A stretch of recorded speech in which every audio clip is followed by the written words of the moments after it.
Hello, my name is Dalton Rogers, and this is my X-Treme Makeover presentation for NU 713 Organizational and Systems Leadership for the Advanced Practice Nurse.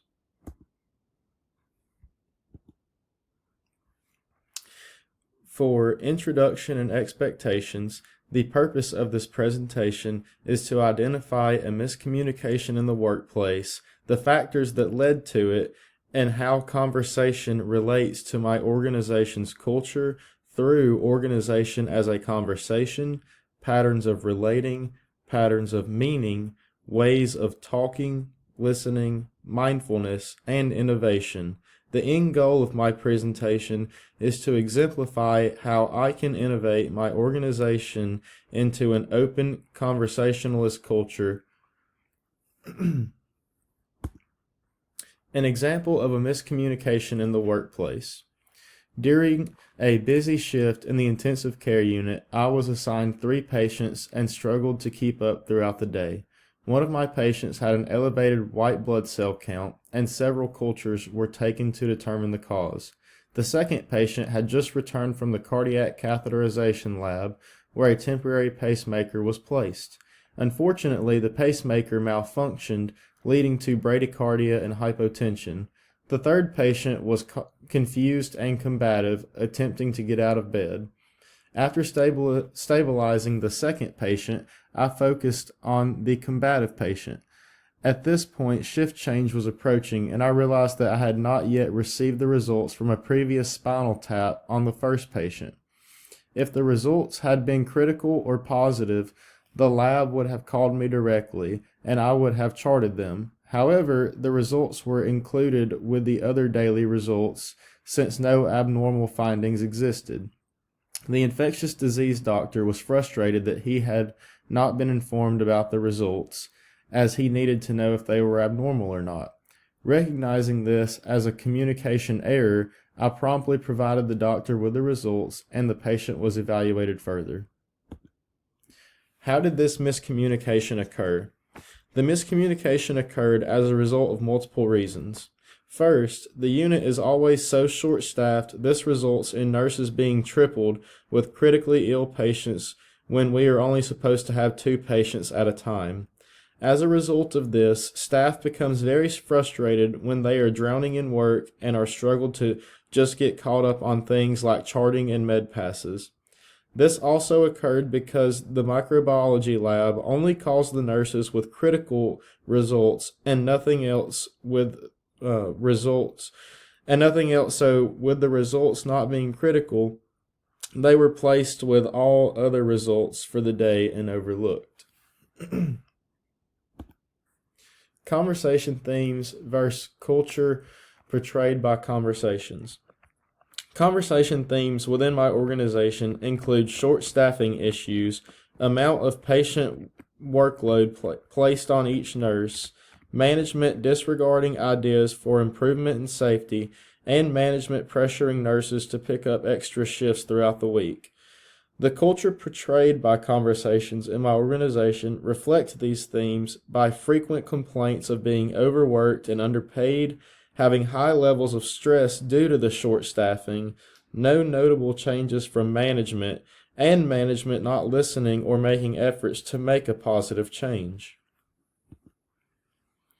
Organization as a conversation.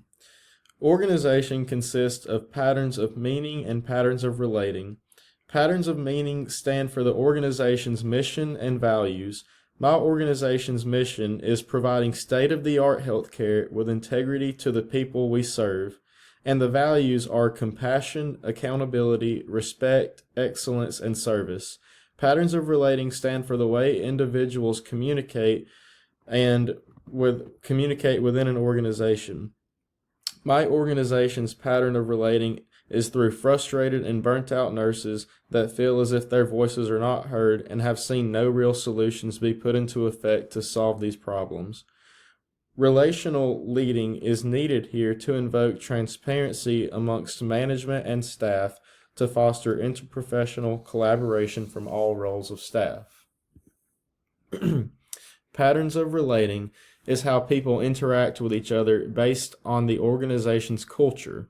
Patterns of relating foster an implanted understanding of an organization's hierarchy of power. This is evident within my organization based on conversations among nursing staff about being overworked and unheard by management, not being able to relate to them.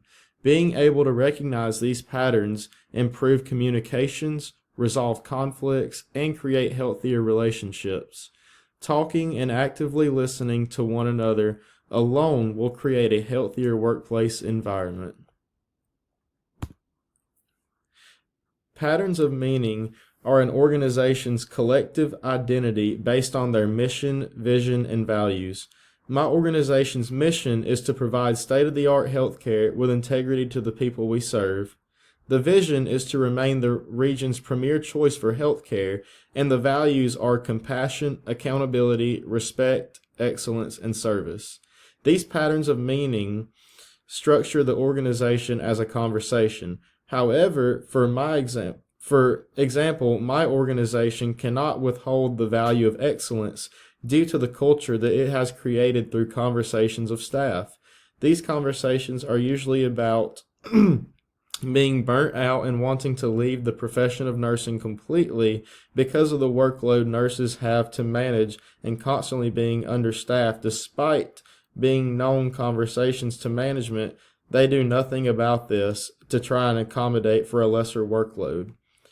Many days, my personal unit will have to utilize 7 to 8 nurses for an 18-bed unit. The text says meaning is a social construct. This means that meaning results in a gesture-response action, and gesture is a symbol and meaning is created in response to a gesture. Together, a gesture and a meaning symbolize meaning. In my example, the nurses express how distressed they are towards the work environment and receive nothing in return. The meaning extracted from this is that management does not care about our feelings and we are being ignored.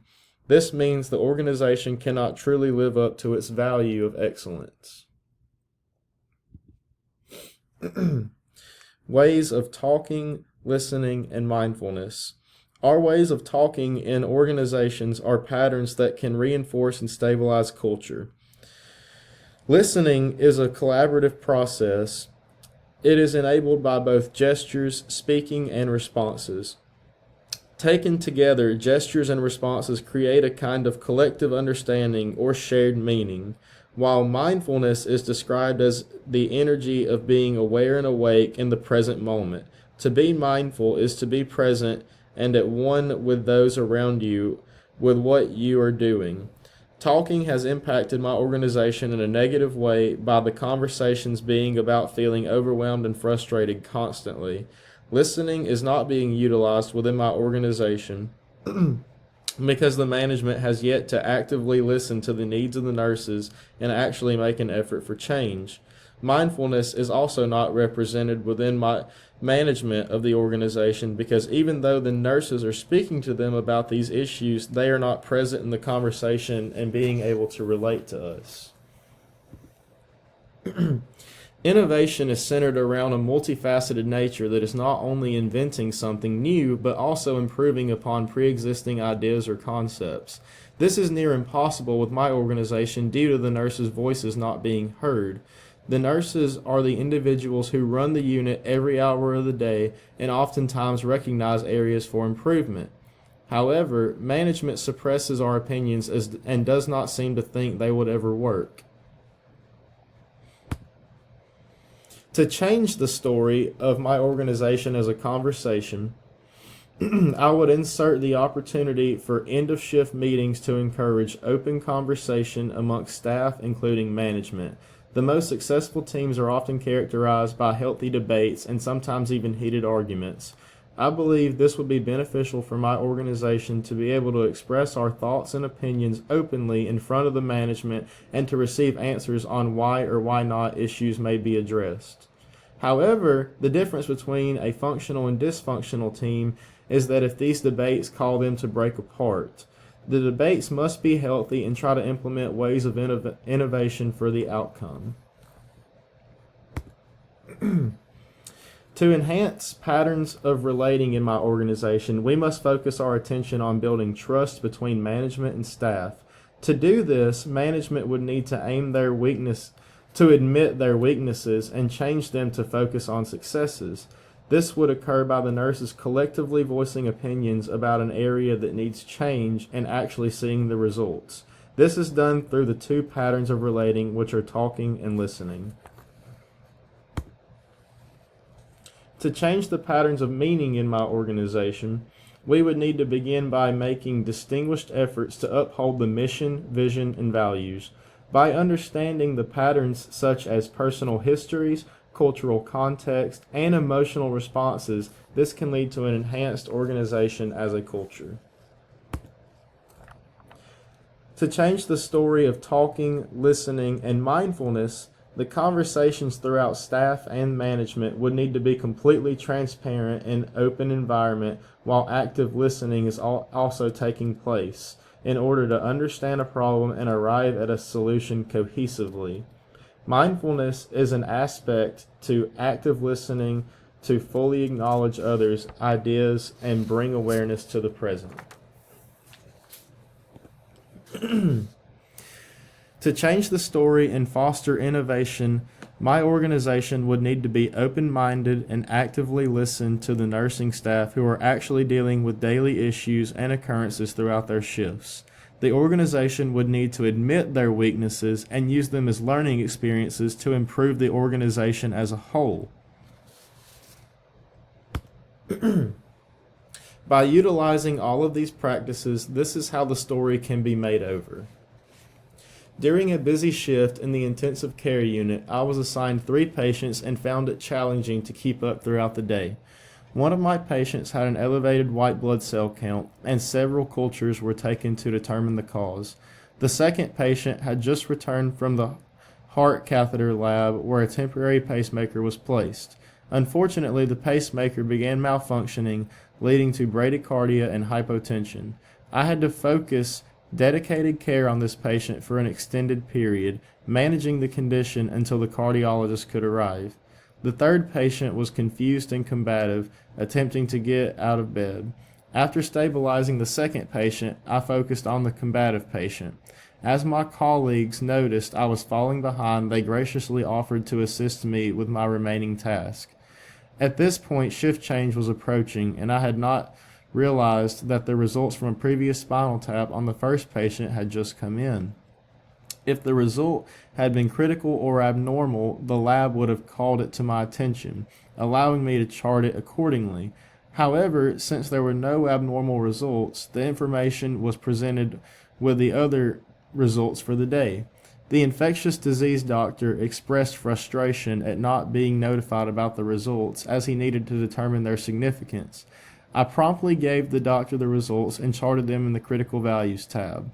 I then informed management that we should implement a policy requiring all results, regardless of normality, to be communicated to nurses to enhance communication and prevent oversights. The management representative acknowledged this was an error and did not blame me for the miscommunication. Instead, we connected with the lab team to ensure all other results were reported correctly and communicated. Through the use of patterns of relating, making meaning, purposefully listening, and meaning and innovation, this scenario would have had an overall improved outcome with no miscommunications.